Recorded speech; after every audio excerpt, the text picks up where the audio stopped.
Hello, everyone, and welcome to Lunch Break Science. It's great to be back after our September break with a stellar new lineup of Leakey Foundation scientists. I'm Ariel Johnson with the Leakey Foundation, a nonprofit dedicated to supporting human evolution research and sharing discoveries in programs like this. We want to thank Ann and Gordon Getty and Camilla and George Smith, whose generous support has made this episode of Lunch Break Science possible. Here with us today is 2018 Leakey Foundation grant recipient, Dr. Rachel Bynoe. Rachel, thank you so much for being here today. Thank you for inviting me. Rachel is joining us from Southampton in the United Kingdom, where she is a lecturer at the University of Southampton and studies submerged landscapes. Today, she will be discussing her work exploring a submerged Paleolithic site off the coast of the UK in the North Sea. Before we get started, though, for those of you joining us on YouTube, Facebook, Twitter, and Leakey Foundation Live, you can submit questions for Rachel at any time during the episode, and she will loop back to them at the end and answer as many of them as you can. Get those questions in early. The earlier you get them in, the more likely Rachel will be able to answer them live here today. My first question for you is, so you are a Paleolithic maritime archaeologist. Yeah. What exactly does that mean? Okay, so good question. It's a bit of an odd one, I suppose. So Paleolithic obviously means early Stone Age stuff. So I'm interested in human origins broadly. And I look at stone tools and things like Pleistocene faunal remains, so the bones of Pleistocene mammals. The maritime one is the weird one. So I think people generally think of maritime and they think of shipwrecks, right? But for me, my maritime interest is submerged landscapes, like you said. So the landscapes that we see around us today were not the same in the past. So our ancestors, our hominin ancestors, would have lived in dramatically different landscapes. And lots of those have since been submerged by sea level changes. And so for me, one of my main interests is trying to locate and understand those submerged landscapes. How did you end up pursuing this area of research? Was it the Paleolithic, the maritime, or the archaeology? So it was the Paleolithic. The archaeology was a falling into affair. That was a weird one. But yeah, Paleolithic initially, I think I was in my second year as an undergrad when I read a paper, and it was a really dense paper. It's quite geeky. About kind of the joining up of river systems and loads of evidence and stuff about when we had access, or when hominins would have had access to Britain from Europe. So when the North Sea was dry, this was the first time I had realized that submerged landscapes existed. And it was, I was just completely blown away by the fact that underneath the water are these previous landscapes, or that there used to be at least previous landscapes down there. So I started to try to study it. For my undergrad, I couldn't. For my master's at Southampton, though, I started to sit in on some maritime modules. And I met some people there who I ended up doing my PhD with, who are now colleagues. And yes, so I focused on these submerged landscapes in the North Sea for my PhD research, and it all kind of went from there. That's so awesome. Why are submerged landscapes so important to understanding our history? It's a good question. So I have some slides. So I'm going to try and share my screen, see if after a whole semester of online teaching, I can manage this really difficult. All right, so 1 second. I'm just on the wrong slide. Okay, right. So can you see that map? Yes, we can. Cool. Okay, so this is obviously a map of the world. And this is a reconstruction of around 26,000 years ago. So this is roughly the height of the last glacial maximum. At this point, sea levels were at their lowest. So they're about 120 meters below where they are today. And at this point, you can see the exposure of landscapes when we have very low sea levels. So all of the red bits are areas that are sea today, but then would have been land. So all of these red areas through time have the potential to have been exposed as landscapes for the hominins who were moving through those areas at the time. And so you can see from this that they're pretty significant, right? There's loads of it everywhere. It's also a global phenomenon. And I think it's really significant for me because as archaeologists, we're very used to dealing with fragmentary information, right? So we find sites and everything is like tiny bits and pieces that we're trying to piece together and link into other sites. But these areas are very specific. So they relate to coastlines, to near coastal areas, to lowlands, the areas that are easily submerged.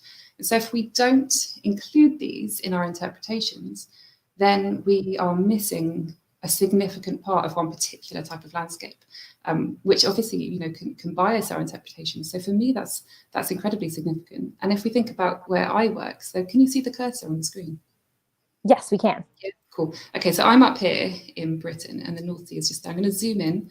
It's a bit fuzzy. I apologise. So again, red bits submerged, or the maximum amount of submergence of exposure, when sea levels drop. But because we're up here, we're really at the peripheries of the hominin world during the Paleolithic. It's seasonal, it's not very nice.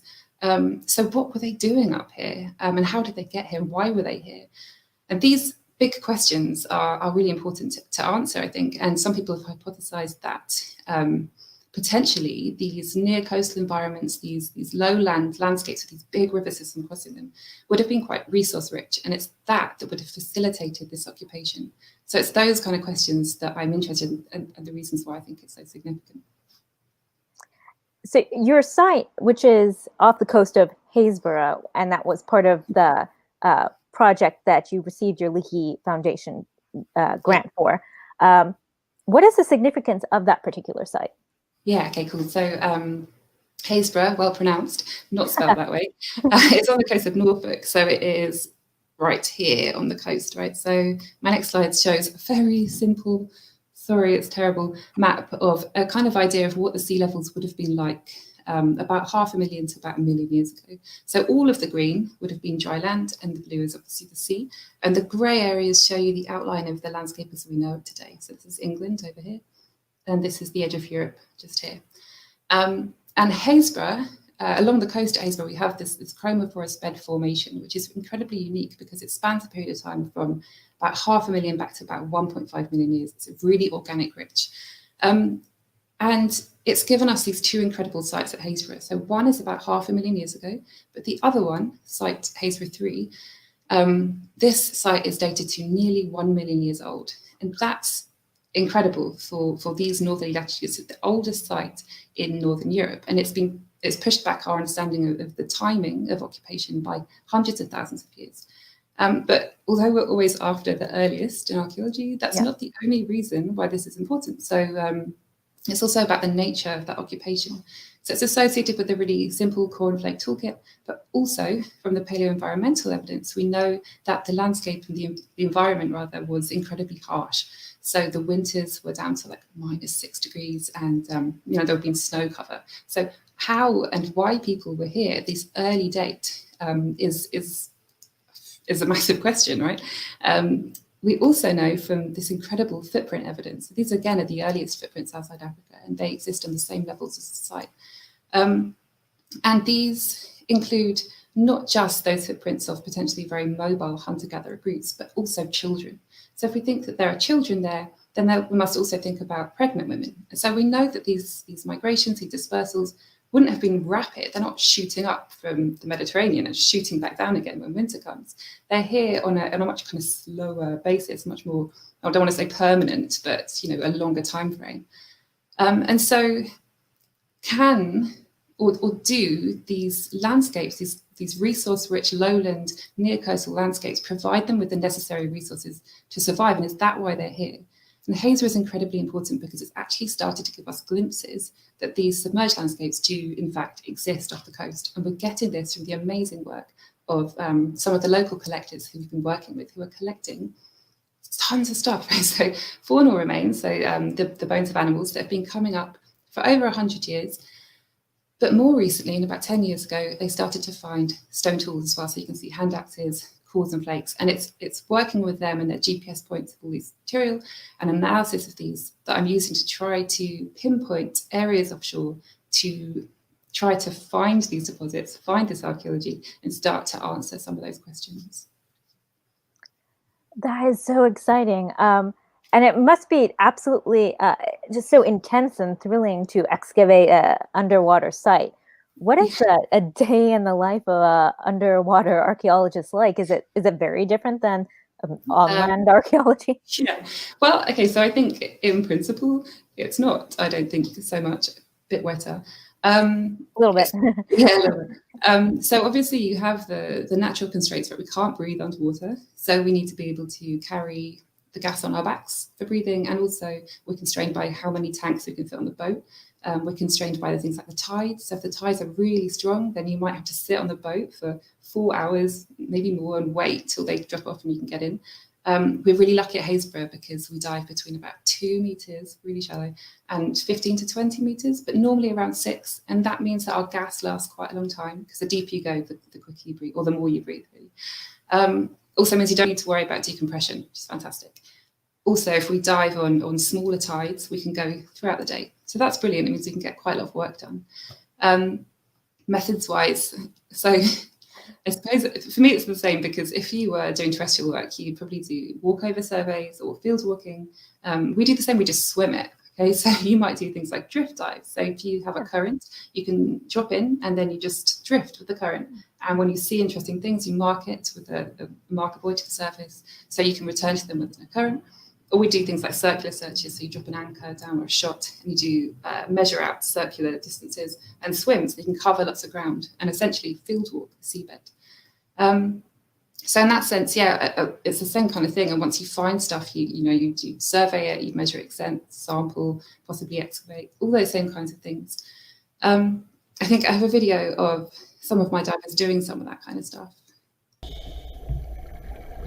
So these are some of the deposits at Happisburgh, the laminated deposits. And you can see in a second, one of my colleagues, Crystal's study, and she's taking a sample through the seabed.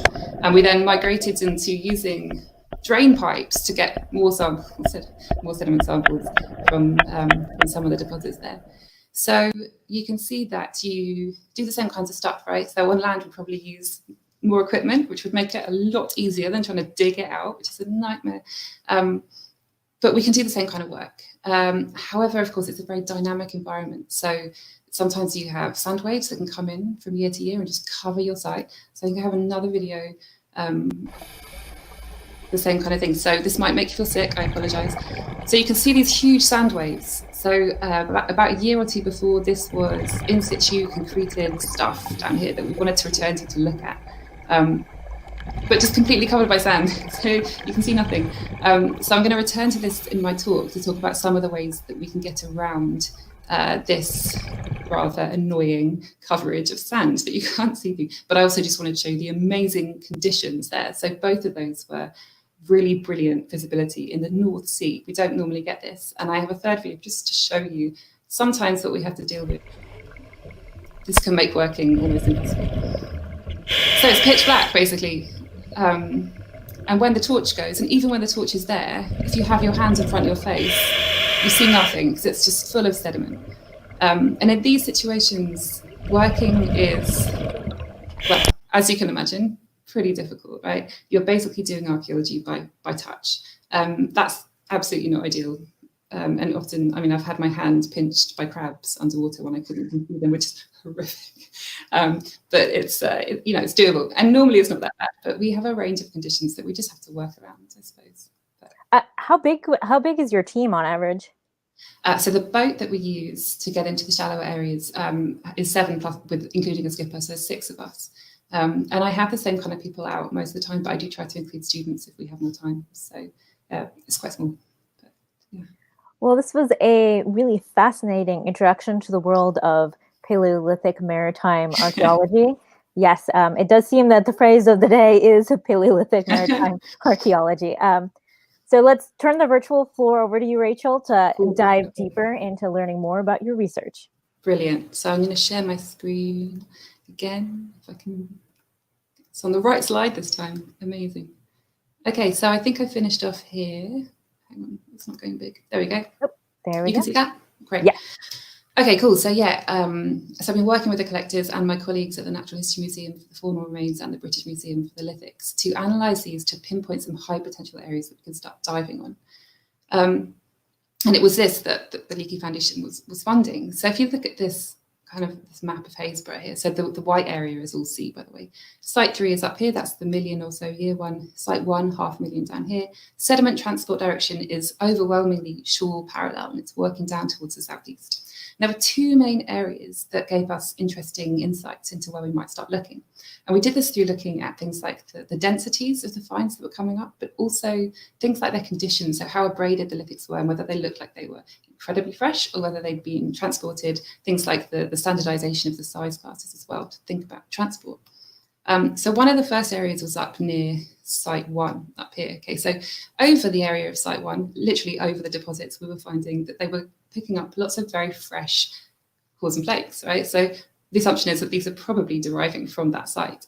However, to the southeast of that, there was this separate area that was always coming up. And the stuff here was more abraded and again, more standardized. So the hypothesis was that this is coming from just offshore here. So sediment transport going down that way and things are basically just washing out from somewhere up here and coming onto the beach, possibly even associated with those same channel deposits that were giving us Site 1.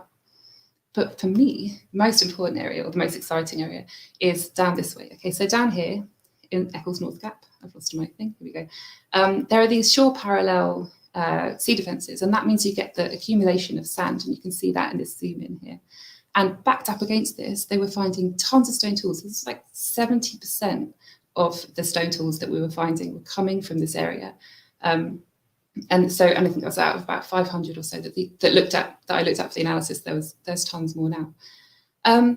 So the interesting thing here is that we know south of Site 1, there are no chromophorus bed deposits known at all. We've never found any on the beach. Nothing has come up in boreholes. So where is this stuff coming from? We thought perhaps it's washing down from these sites, but it's not abraded enough to have moved that kind of a distance. There's also a lot of sea defences, and they're very active in this area between. So it would be quite difficult for them to migrate all the way down here. And also we'd expect to find stuff in between, and you don't really find anything. So again, the working hypothesis here was that these are washing in from underwater. Okay, so probably from the nearshore zone just to the northwest.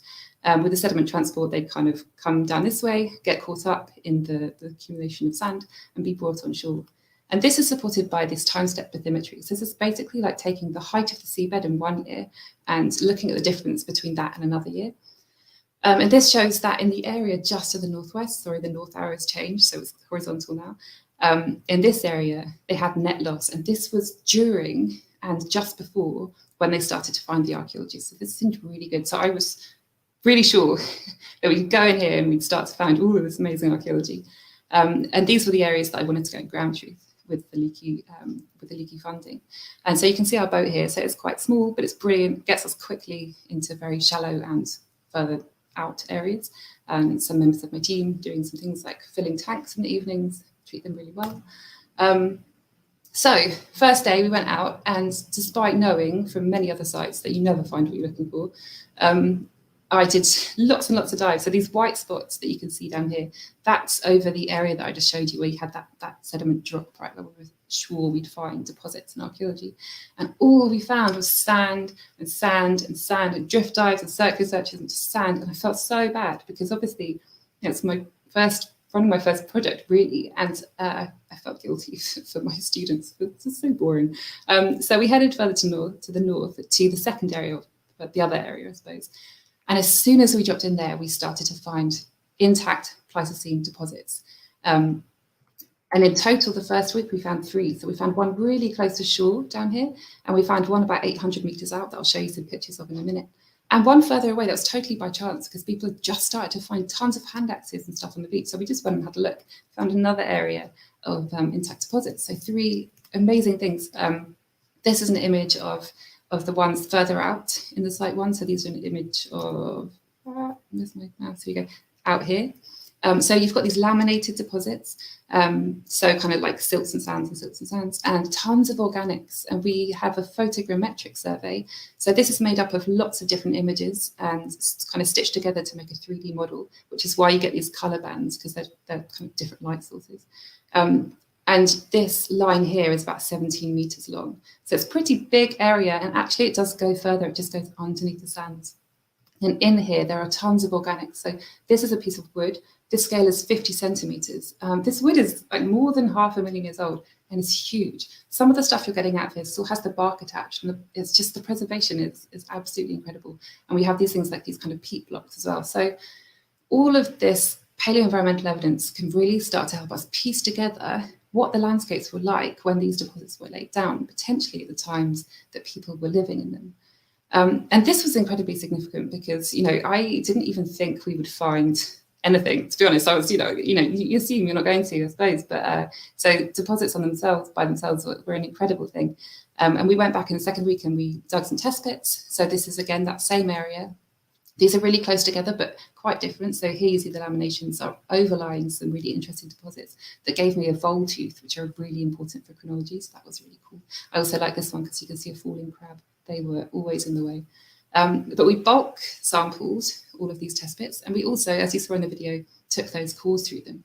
And these were taken back for analysis. So we've looked at the pollen, things like ostracods, to try to characterize what was going on. And we know that these areas were estuarine, right? So they're near salt marshes, they're resource rich, they're interglacial. The one further north, probably cooling end of an interglacial, but really quite a nice place to be. Getting ahead of myself. But despite the fact this is really exciting and really cool, where is the archaeology still? That's what I really want to find in all of these deposits. And we have found things. Okay, so this is an image of a diver finding an early Pleistocene rhino radius, so one of the bones in the arm. This is a mammoth ulnar. This was found by 2 different divers on 2 different days in the same area of seabed, but they refit perfectly. They've obviously been in the sea for a while, they're covered in growth and they're kind of rounded. But what this is telling us is that it's moving quite predictably from where it was eroded out of its deposit, which may help us to kind of backtrack to where it came from. We're also finding very small amounts of lithics. So this is incredibly fresh and a very simple flake, but very similar to the stuff that we're finding in the excavations. But despite all this stuff being really exciting, it's all out of context. So it's loose on the seabed. So we're still looking for those parent deposits. And it's also all up to the north, right? It's all up to those areas that aren't that southerly location. So this area that I was so excited about, I still have absolutely no idea where anything is coming from because it's covered by sand. So when I showed you that image of the sandbanks, which may have made you feel a bit sick, I talked about how we can get around that. And so here we've been using seismics, right? So basically this is sub-bottom geophysical data collection to try to look beneath the sand waves. Essentially, it kind of gives you like a slice through the seabed. So this is the transponder and it gets attached to the side of the rib. And you can see the sea does not look so inviting in this picture. It's quite rough and ready, but we get some really lovely results in the top parts of the sediment. And what we found was that we found brilliant channel systems coming out near site 1, big one there. So kind of expected, but they're further out. So actually, not so expected, as well as further to the north, both site 3 and further up there. So brilliant places that we can go back and start to look at the extent of this formation. But we also found paleochannels down to the south. So this is the bit that I was so excited about. Because finally, we have an idea that there are deposits underwater there that could be yielding this archaeology. I apologise for the images. I've had that kind of lockdown, working from home, lack of software. So they're a bit rough. This is up to the north, but B and C shows some examples of those further down to the south, all within that area. So you can see these kind of channel systems here and 2 kind of obvious channels here. So this is looking like a slice through the seabed. At the moment covered in sand, but this is super exciting because it means we've finally got somewhere to target to go and search for that archaeology. So I probably spoke at 1,000,000 miles an hour, but I suppose to sum up, this is really one of the first time we've been able to successfully target such early deposits underwater. And I think this kind of work everywhere. It's really important because if we're going to start to engage with those landscapes and bring them into the picture, then we need to be doing this. We need to be searching for them. We need to be going out and working in these conditions. Obviously, from my perspective, I really want to find where all of this stuff is coming from. So the next steps, I would love to go out and spend a month or so just swimming about, searching for in situ lithic scatters. But I think clearly going back to those new channel systems in the south where we've never found anything before is really key, because I think that's where the archaeology is coming from. So determining the age, the environments, and potentially if there's archaeology involved. And then really developing these methods so that we can push it further and further offshore into even more unknown environments moving further out. in the future, hopefully. So thank you for that whistle-stop tour and stop sharing. Well, thank you so much. That was an amazing talk. Now let's take some questions from the audience. If you are watching live and haven't gotten your question in, be sure to get those questions into the chat right now. Before we get started, though, I have a quick question for you as questions are coming in. Earlier in the episode, we saw a map of all of the areas in the world that have become submerged landscapes. Oh, if yeah. you could go anywhere and find an archaeological site, where would you want to go? Oh God, there's so many options. So I think some of the things that I've always found really interesting where I don't work, pretty much anywhere other than obviously, is those questions about dispersals out of Africa, right? So there's modern humans, but also pre-human species or pre-modern human species. Looking at some of those corridors and the questions about coastal routes out of Africa. So I think like the Red Sea, the Arabian Peninsula, I'd love to go and do some work out there. I think that could be really fruitful. Really exciting. And much hopefully you'll apply for a Leakey Foundation grant for that research. Hey. Yeah. Okay, let's take our first audience question. Okay. What has been the most important discovery found at a submerged landscape site? Oh, that's a tough one. Okay, let me see. Submerged. So there's not a huge number. Well, okay, so there's a really good one recently that I think I have to talk about. And unfortunately, all of these are more recent. So these are Mesolithic. So it's in the past kind of 10,000 years or so. But there was some recent work done in Australia looking at the kind of some of the early submerged landscapes there where they're starting to find lithics. I think the deposits, this is just going to show my ignorance, 8,000 years, I think. So really cool submerged landscape stuff out there, pushing back kind of understanding those landscapes. We also got a Mesolithic site on the coast of England where they have been finding for 30 years lithic deposits and also worked wood. So again, these submerged landscapes giving brilliant preservation and pushing back our understanding of those kind of techniques by several thousand years. So yeah, those would be two good ones. Awesome. Let's take our first audience question. Hi, George. What is your current sample size of lithics, and do you have a guess of how many of you might find in the channels? Cool. Okay, so for that analysis, there were like 474, but I stopped. I had to have a cutoff point when I was doing that. So now I can't give you a number, but it's well into the thousands. So we have those collectors who were prolific, and now more collectors also just finding stuff all the time. So I can't give you a number, but it's well over 1,000. It's ridiculous because they excavated tons of sediment from Haysborough 3 and found 80 lithics, and we find it somewhere.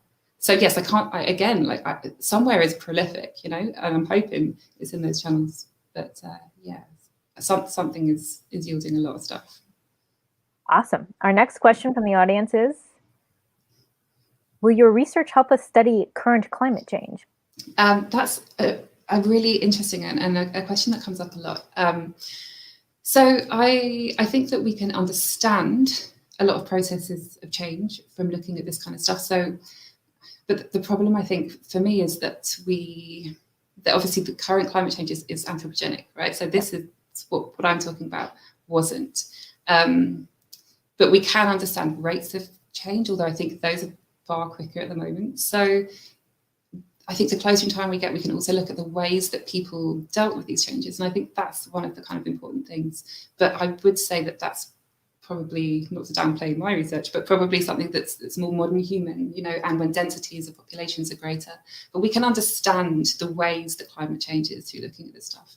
But it's not anthropogenic, so it is a different game, I think. Awesome. Our next question is coming shortly. Okay. Terrifying. Are there a lot of researchers doing this type of submerged archaeology? No, not really, not enough. Increasingly, yes. There are some people doing some amazing work in America, in fact, up in the north, and people working out in Australia and in South America too. It tends to be later Pleistocene rather than the really earlier stuff. So up and coming, loads of some cool stuff from the lower Paleolithic as well, but it's getting there. Like it's gaining traction, but it's a challenge, right? And there's no immediate gain from it. So I think people have put off, go to the shipwrecks. But yeah, it's increasing, but there's not a lot of people.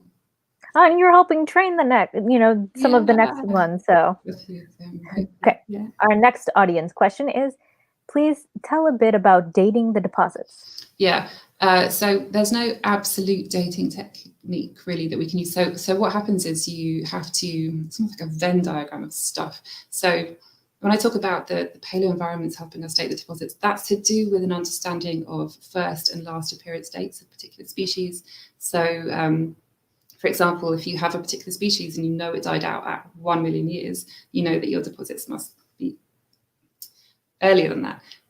And you combine that then with things like the known ways that the interglacial might progress in terms of which plants you see. And you might combine that with different types of large mammal species that come in at 1.2 and then die out later. So you kind of restrict it.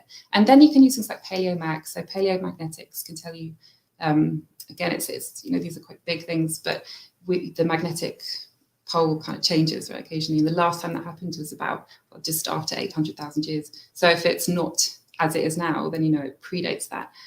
So quite simplistically speaking, you have to draw in all of these different things to try to see how and where they overlap. So it's difficult. So you tend to, which is why Happisburgh is 800,000 or 900,000 years or so, because it hits one of those two interglacials, but you couldn't say which. So that's why we have these big error ranges. Wonderful. Our next question from the audience is coming up. Is there work being done in Sunderland? Thank you. That is also interesting. So I don't know of any active work, but that might just be showing my ignorance, and that's very, very possible. I know of lots of people interested in working out that way. I have a colleague she's looking at the earliest kind of occupation of Australia, and I know she's interested in like the earliest seafaring across there. But I think most of her work, and she's diving and stuff, pretty big that side. But I know lots of people are kind of interested in that part of the world. But I have to say, I'm not sure if anyone's doing active submerged landscape research there at the moment. But I would love to, if anyone's got any ideas. Much nicer. Oh, let's see here. We have another question. I have so many questions. Is anyone doing this type of work off of Morocco and Gibraltar? Yeah, there are teams working. I know of teams working off Gibraltar and have been for a long time. So looking into some of the submerged caves and stuff out there. I think in that kind of situation, I think they're mostly working kind of cave deposits because you have quite strong erosion and currents. Yes, is the answer. That's a key place, I think. Again, not so sure about the Morocco side, but certainly the Gibraltar side. Yeah, and there are some great books about submerged landscapes of the continental shelf and stuff that have come out that kind of document all of this. So, yes, you have to, definitely give me those titles and we will share them. Okay, cool. Yeah. So if anyone wants to read more about it, they can do so. Yeah, brilliant. Do we have any more questions from the audience? Is there work? That one came up. Oh, wait, yeah. Will you expand on how the early Pleistocene chronology of the sites have been determined? Yeah, sure. So it kind of goes back to what I was talking about with how we overlap things. So we know things are early middle Pleistocene at least because the deposits are overlain by glacial till, and that glacial till dates to just around 500,000 years ago. It's the Angli glaciation, it's massive loading glaciation. And then the early Pleistocene designation. So site 3 is just into the early Pleistocene. So early Pleistocene starts at about 0.78, right? So it's literally kind of late early Pleistocene. That's to do with the appearance of some species of plants, Suga in particular, some pollen that we know goes extinct at about, I think, at the transition. And then there are large mammals that start coming in at 1 million years and the magnetic polarity is reversed. So we know it's pre-0.78. So it's basically, again, it's all those lines of evidence that overlap to give you this really narrow window of between 0.78 and 1, which hits those two interglacials of MIS, I think 21 and 25, 23 and 25. So yeah, it's an overlapping of all of those things and the knowledge that all of these deposits predate that Anglian glaciation. We have another question. Where is the dating of your material being done? So I don't have any material to date at the moment. So the underwater stuff, the pollen and all that, which I assume is what you mean, that's been done at the National Oceanography Centre, but I should say the University of Southampton, part of that, by a colleague, Michael Grant, has been looking at the pollen with Mark Lewis and Sylvia Pegler at the Natural History Museum. And John Whittaker has been looking at ostracods. So a range of people who have experience of working on deposits and evidence of that kind of time period. But yeah, most kind of in-house and a bit out of house. Okay, I think we have 2 more questions. Okay. Do you think maybe the multiple glaciation, although a long time ago, aided in the survival into the record as glaciation is a stable environment for bones? That's actually a really apt question, because so a lot of glaciations will come in and just, destroy deposits, right? We talk about losing a lot of the record because you have all these multiple glaciations, which is why the Pleistocene record is so fragmentary. But the Anglian, the Happisburgh glaciation was waterling. And what that meant was that rather than completely scraping out these deposits, it capped them. And so it did preserve them. So actually, yes, I mean, the chromophorus bed is preserved by the capping of Anglian till. So yeah, that is part of the reason that we have this record. So we have one final question. Okay. Do we know anything about how destructive the process of landscape submergence might have been to the surface layers? Yeah, I think this is quite complex, and there's been some work done kind of talking about this, and it really depends on where and the nature of that submergence, right? So if it's high energy and rapid, then yes, it's going to be incredibly destructive. Okay, so but something that's much more low energy isn't going to be. It might cover it slowly. And that depends on, again, the point at which the sea level rise reaches, I suppose, the archaeology. So if you're in the surf zone when sea level rise is happening, then it's going to be super destructive. But the deeper it gets, the more preserved it is. So if it's already covered up, then it might be okay. But yes, I mean, I think the short answer is there are lots of variables, and the answer will probably be different for every site. But yes, of course, I mean, the nature of submerged is going to more often than not, I would imagine, be relatively destructive unless things are already covered or it's incredibly low energy. Well, thank you so much. That is all the time we have for questions today. Rachel, thank you so much for joining us. This was a really fun way to... Yeah. So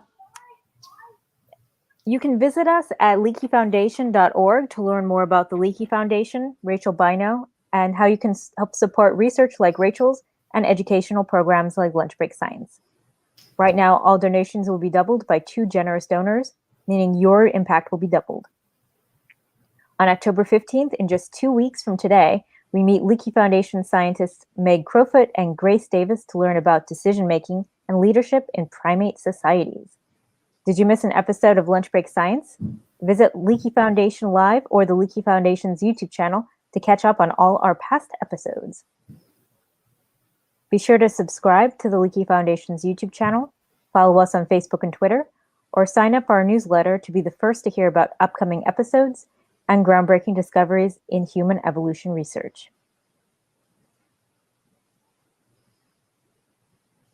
Still hungry for science and can't wait until October 15th? Check out the Leakey Foundation's award-winning podcast, Origin Stories, available wherever you listen to podcasts. Leakey Foundation, Lunch Break Science is made possible by the generous support of Ann and Gordon Getty and Camilla and George Smith. Thank you all for taking a break from your day and feeding your brain with the Leakey Foundation. Until next week, stay hungry for knowledge. Thanks. Bye. Bye.